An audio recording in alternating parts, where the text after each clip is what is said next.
Daddy's got a new pair of shoes or wedges. Let's see what those are.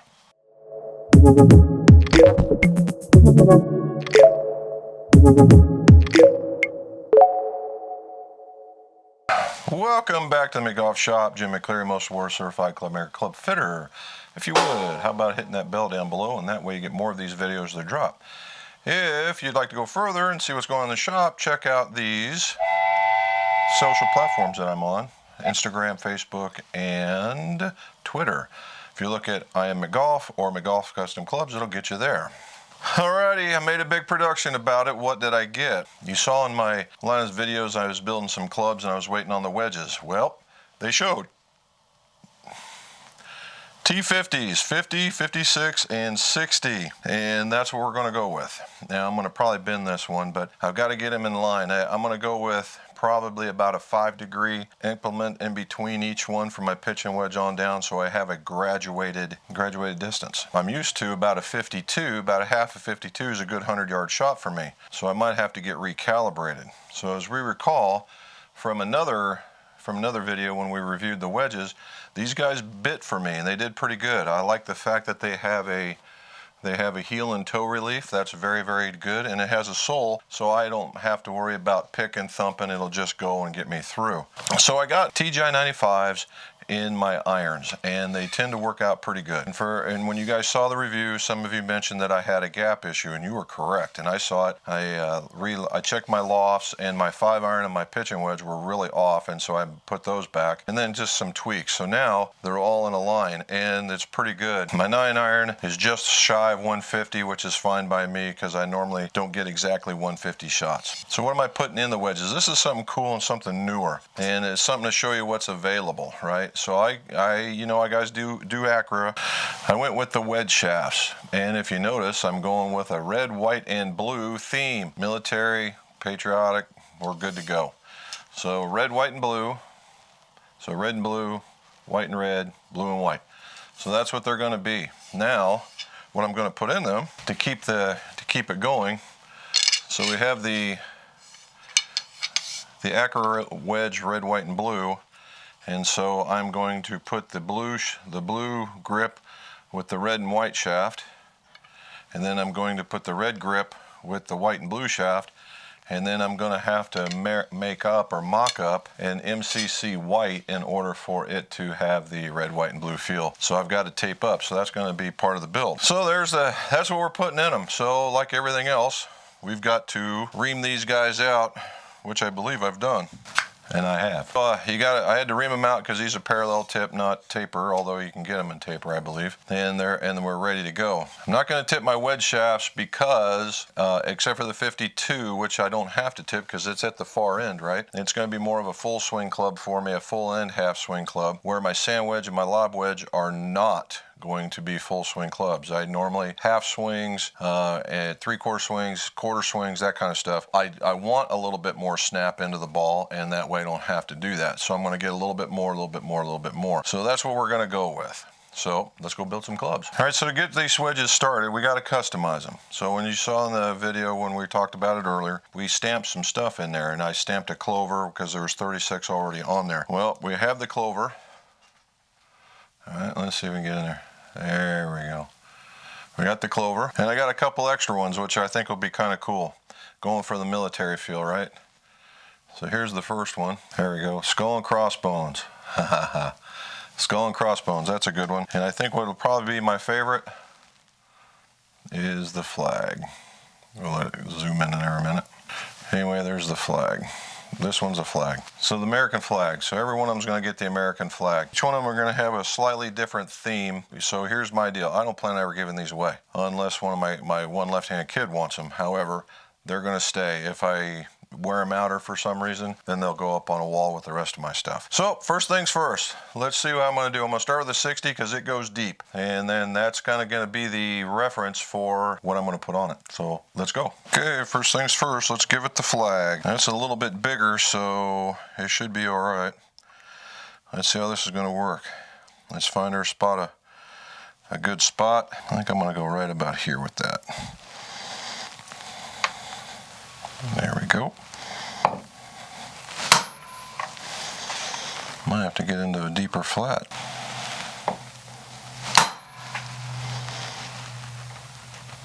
There we go. Not very good, but it's there.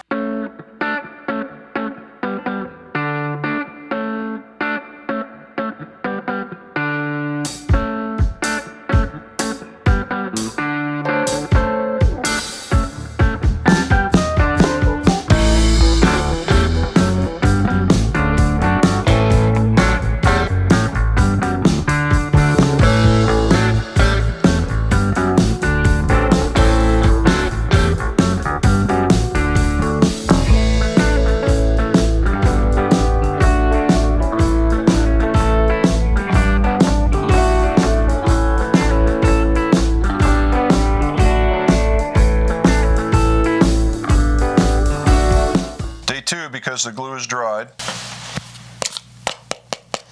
so we like that part. All right, so we're stamping. You've seen me stamping the other one. If you want to see it, it's more in the in building my own clubs. But I wanted to show you in the red, white, and blue.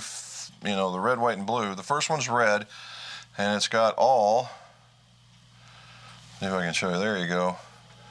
It's a whole bunch of nonsensical letters that are put together. I said, however, what that is that's the beginning letter of all the people that are in my immediate family. Robin, Travis, Shane, Kate, Becca, Watson, and Emerson. So they're all in there. So they're on my first club. That's family. In my second one is my golf. And I have plenty to be happy about in the way of golf, don't get me wrong.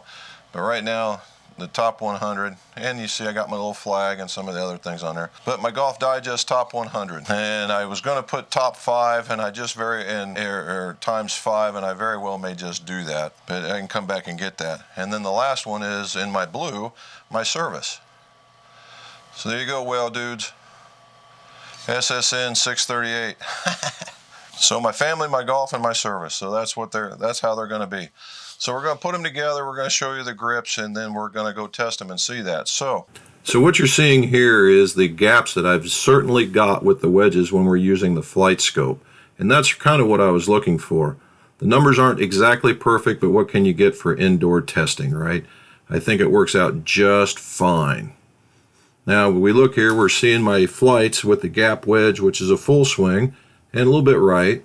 But it's going in the air, coming down very, very well. I really liked how it felt. And I get to show you 2 different varieties coming up and then from the backside again. Got to work on the pull part of it, but not so far, it's not so bad. The half wedge, the half swing wedge, is a little straighter as you guys can see.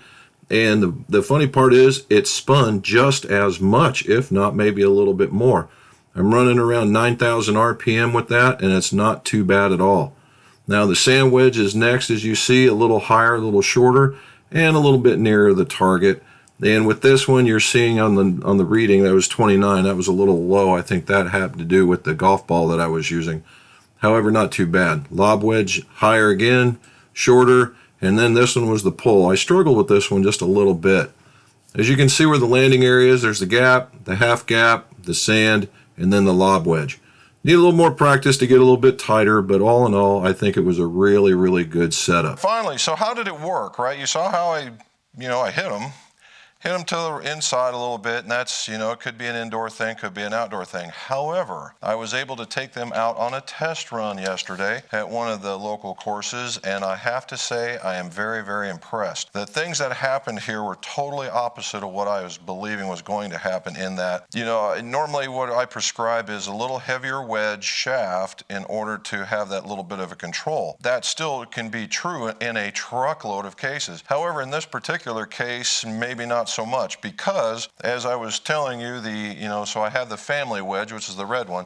Now, I didn't tip this one at all because, well, it's going to be a full swing club, and the gap wedge is typically the longest club, so you don't need any tipping on that one. This thing worked out very, very well. I was completely happy with how it worked out. Half swings, actually, I've figured out where my, just a regular swing was 95, just a touch more oomph, and it's 100. So there it was. And I was stopping the ball. There was no zipping off. That was the one thing. I never, ever once in my life ever thought I'm going to be that guy that brings it, you know, sucks it back. And I don't care to be that guy. I want to be that guy that hits it up and checks it at the hole. And that's what was going on here. So I was really, really happy with that. I got to go out and do some practicing with the golf wedge.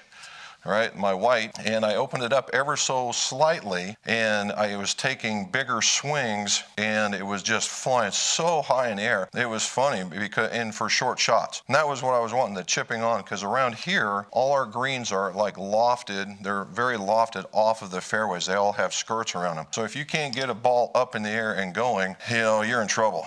And this one was just crazy. I mean, kind of like that kind of high. But I was controlling it, and I was landing very, very close, and it wasn't rolling too far. So that was I really, really enjoyed the way that happened. Now, and half swings were, you know, I suspect I want about a 75-yard shot from that, and it worked out.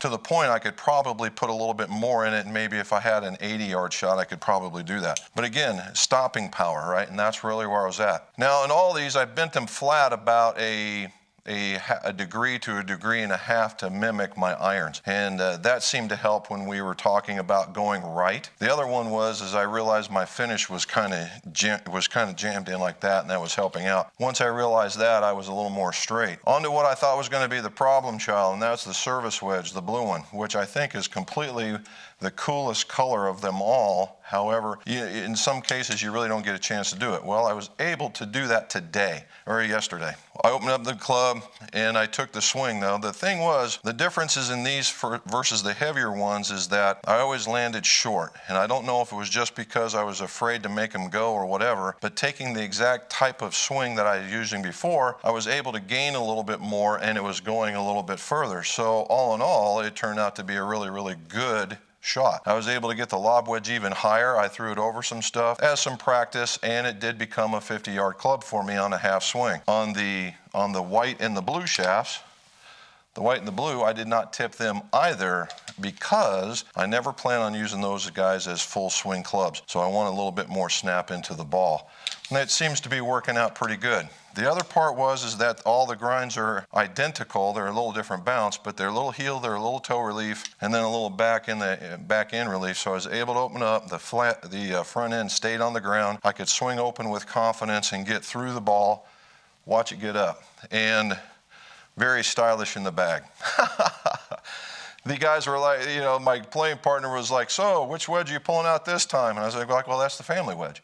He goes, "Oh, okay." And about halfway around, he's like, "Oh, it looks like it's the service wedge." So even he caught on. So that was pretty, that was pretty nice. So forged wedges, custom shafts, along grips that go with them, so they all have to. And oh, by the way, I did stay with the gray. It's not exactly what I was wanting. However, I wanted to stay with the same feel, not necessarily the same size. So, and I did go looking, and no, they don't have them on the tour either. So I'm stuck until they become white. So, you know, it's fun. It was fun making a custom wedge. It was fun making new stuff. It was also fun to go out and try them. I mean, getting out in the middle of all this crud is just, in the middle of the sunshine, I feel 100% better. So if you're looking at something like that and you want to make something traditionally yours, or if you're interested in the Mizuno product, just give us a call or email us, clubmaker@mcgolf.net, and we can help you out. And as always, let's see your scores go low.